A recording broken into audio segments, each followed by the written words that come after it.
Coming up next, please give it up for our fourth speaker, Speaker Din Min Ho with the speech Option.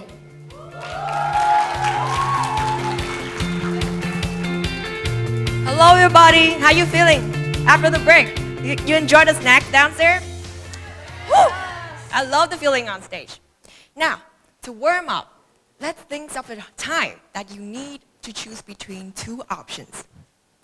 It could be something really simple, like what you have for tomorrow breakfast. Well, it could be cereals or pho, or what you wear today to attend TEDx, from like a really casual outfit or a really formal one like me. Or on a bigger scale, what will you do in the future? What career will you choose? Now, this year TEDx, the questions we face only concise in once. Are we inviting life or are we fighting with it? Now, we will get right back to that at the end of my speech. Well, ladies and gentlemen, what you have known about me is that my name is Din Min Ho and I am an 8th grader. But what you don't know about me is that I'm actually a grocery store owner. And you're all here today as my lovely customers and join my survey. But first, let's go to the grocery tool. Here, I've prepared for you the 16 brands, really delicious chocolate brand all over the world. We have here Snickers, Kit Kat, Kinders, all of my loved one.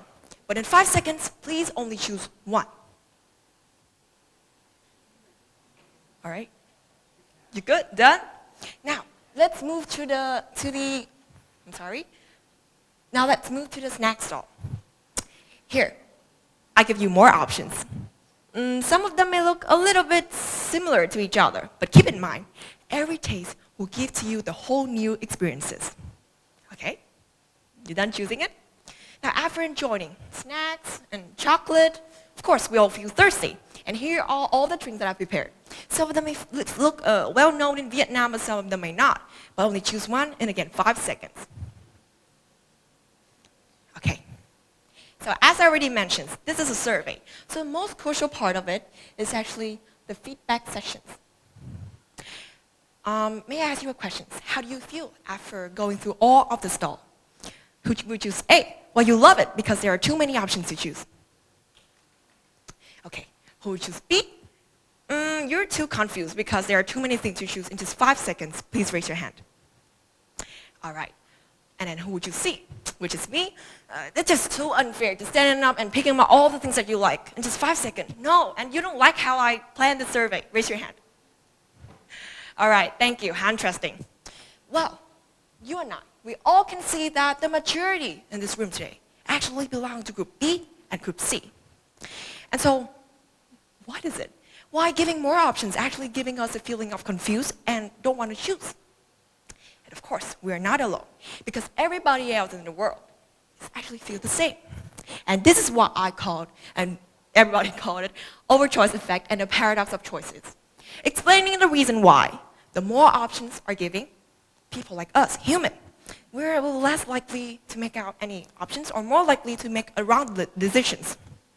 Because during the process of choosing, our mind will unconsciously listen out all the pros and the cons in each product, each objects that we're looking at.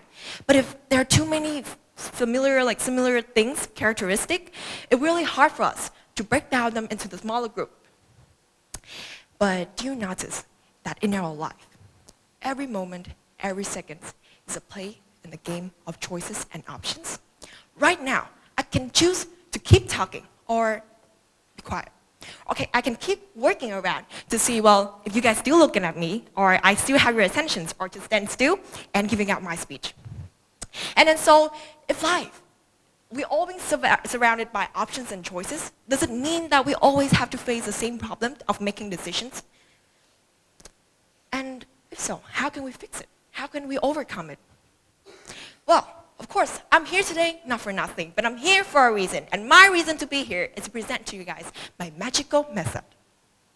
And well, as a creator of this method, I believe that the best way to learn and to feel it is to experience it with me and find out how I actually found out a way to make up this method. Now let's fasten your seatbelt and travel back to time with me. You guys with me? Let's go. Well, 5 months ago, it's a time when I joined SE, and my role is as the PR managers of the secondary school. And here is my weekly schedule. All right. So you see the light bulbs over there? It's actually represent the 8 hours that I have to spend at school and studying. For Mondays, I have a little meeting with my teams and then doing homework and then read books. And if you guys are wiser, for grade 8 to grade 12, we all know that we have to read 3 chapters a week in our novel and make annotations, right? We all know how to feel.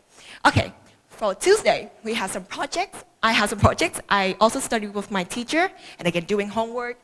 Wednesday, still projects, homework, read books. Thursday, homework, studying with my teacher, and sometimes prepare for my exam, like 15-minute exams. And then Friday, projects, homework. Saturday, still doing the same thing, but I have here the basketball practice with my teams, and time for my family. And for Sunday, homework, debate class, project, and basketball practice, and again, read books. Well, just showing and explain to you how do I have to deal with all this already make me tired. And imagine I have to do this endlessly, about 2 months, nonstop. And, well, you know what? What I've shown you here, it's just a great imageries of the iceberg effect, because it's just a surface of it. What exactly I have to do? It's more and more work to do. Here are all the things that I actually need to do. I have to prepare for TEDx, for example, for today. And then I have to prepare for the concert in May at my school. And as a team member of the basketball teams, I also have to do practice. And then for the midterm test 2 weeks ago, and then for the debate competitions, and extra work to do. Now, the task and the questions here is, how can I exactly have to squeeze all these things into a really fitted schedule already? Silence, lost. Yes, that is all I can think of right at that time. I suffer. And then I just don't know what to do. But you know what? That is not what I choose. Let's try to do something. I think like that. And then I just oriented it again. I use a technique of seeing, well, let's see, what would the work that have a shorter deadlines, or the work that will have, more tasks to do, and then I'll put it first. And here is what it looks like. I can squeeze actually the TED inside my schedule, and then a little sparkle disco there represent for the time that I have to spend for practicing the concert. And I also have time to actually practice my debate class and with my teams and my teachers. And of course, planning is not enough. Of course, I have to do it and put my persistence on, push it in a really high level. After 8 hours working at school, not including 2 hours practicing basketball with my teams, I also have to spend about 3 hours to do all of my work. Well, reaching to the last stage. Here. Success, triumph. But is it after working really hard and it's just like success, that what all I have? I love the 3 seconds when you think that I'm a victory. But of course, life is not like that. It's not easy. Because the stage that I have to face, it's intensity. And success, of course, that's not what I have. The intensity not just only for the workload I have to do, but also when I staying at home doing all of my works with a really high pressure, I look around. My friends are actually spending time with each other and have a really good memories together. They spend time with their friends, their families, and they tell me their story. And of course, I'm not satisfied with what I have now, which is all of the work done and not happy at all. No. And then, well, the first time when I suffer, you remember? What I do? I reoriented my plan. And so for this time, should I do the same? Now, let's try. Okay. So, yeah. Here, I oriented it again, but using the techniques that my AD teachers already tell me. She's sitting over there, thank you. Well, I use the techniques of put first thing first.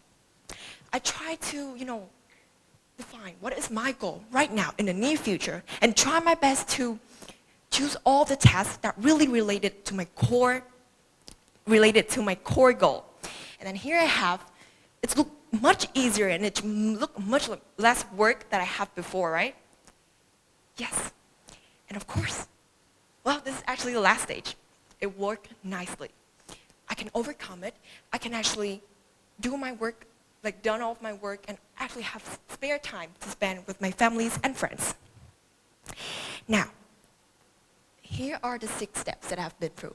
First, I oriented it, and then I pushed my persistent on top, and then I thought it was the end when I got the little success, but no, and then I got like some intensity with like peoples around me, and then I reoriented it again, because why not? And then last but not least, well, it worked nicely. But then I know, well, to remember all this is not easy. 6 steps is too much. And if I want to give and, deliver it to you guys, I also need to think of the way. How like it's most easy, like the easiest way to you guys to remember it. Then I try to take all of the first letter in each word and combine them together. What do I have?